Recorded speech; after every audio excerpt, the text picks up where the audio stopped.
హైదరాబాద్లోని కొండాపూర్లో హైటెన్షన్ నెలకొంది. ఎమ్మెల్యే కౌశిక్ రెడ్డి ఇంటిని ముట్టడించేందుకు వెళ్తున్నారు కాంగ్రెస్ కార్యకర్తలు. ముఖ్యంగా ఎన్ఎస్ఏ విభాగానికి సంబంధించినటువంటి కార్యకర్తలు అడ్డుకునేందుకు సిద్ధమయ్యారు. బీఆర్ఎస్ శ్రేణులు కూడా అక్కడికి భారీ సంఖ్యలో చేరుకున్నారు. కౌశిక్ రెడ్డి ఇంటి దగ్గర ఇప్పుడు భారీగా పోలీసులు మోహరించి ఉన్నారు. పాడి కౌశిక్ రెడ్డి ఇంటికి ఎన్ఎస్ఏ రాష్ట్ర అధ్యక్షుడు వెంకటస్వామి కూడా బయలుదేరినట్టు తెలుస్తోంది.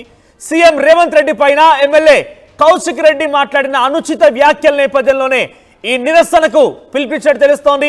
కౌశిక్ రెడ్డి ఇంటికి ముట్టడికి పిలుపునిచ్చారు. కౌశిక్ రెడ్డి వ్యాఖ్యలు నిరసిస్తూ ఎన్ఎస్ఐ ఆందోళనకు పిలుపునిచ్చింది. తక్షణమే కౌశిక్ రెడ్డి క్షమాపణ చెప్పాలని డిమాండ్ చేస్తూ ఉన్నారు. సో ఆయన మాట్లాడిన మాటలు ఇప్పుడు పెద్ద ఎత్తున చర్చనీయాంశంగా మారాయి. ఏకంగా ప్రైవేట్ హ్యాకర్లను పెట్టుకొని హీరోయిన్ల ఫోన్లని రేవంత్ రెడ్డి ట్యాప్ చేస్తున్నాడు. అర్ధరాత్రి 2 గంటకి మైహోం భుజాలోకి హీరోయిన్ని కలిసేందుకు వెళ్తున్నాడని చెప్పేటువంటి మాటల్ని కౌశిక్ రెడ్డి మాట్లాడాడు. అయితే ఆ వ్యాఖ్యలు ఇప్పుడు పెను దుమారం రేపుతూ ఉన్నాయి. ఒకవైపు బీఆర్ఎస్, మరోవైపుగా కాంగ్రెస్. ఇప్పటికే బీఆర్ఎస్ శ్రేణులు కొండాపూర్లోని బీఆర్ఎస్ ఎమ్మెల్యే కౌశిక్ రెడ్డి నివాసానికి చేరుకున్నారు. ఆయనకి మద్దతుగా నిలబడుతూ ఉన్నారు. బీఆర్ఎస్ శ్రేణులకు వైపు చేరుకున్నారు. కాంగ్రెస్ శ్రేణులు కూడా ఒక్కొక్కరికి అక్కడికి చేరుకునే అవకాశం కనబడుతోంది. భారీ ఎత్తున అక్కడ పోలీసులు కూడా మోహరించున్నారు. గతంలో కూడా మనం చూసాం, అరకపుడి గాంధీ కూడా కౌశిక్ రెడ్డి నివాసాన్ని ముట్టడించాడు. కౌశిక్ రెడ్డి నివాసానికి సంబంధించి పెద్ద ఎత్తున చేరుకున్నారు.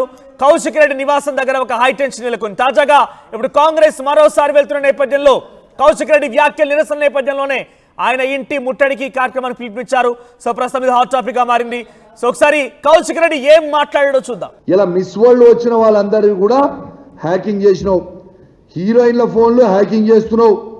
ఆఖరికి ఒక హీరోయిన్ ఫోన్ హ్యాకింగ్ చేసి ఆ హీరోయిన్ని ట్రాప్లో పడేసి బ్లాక్మెయిల్ చేసి మై హోమ్ పూజాకి రాత్రి 2 గంటలకి పోయి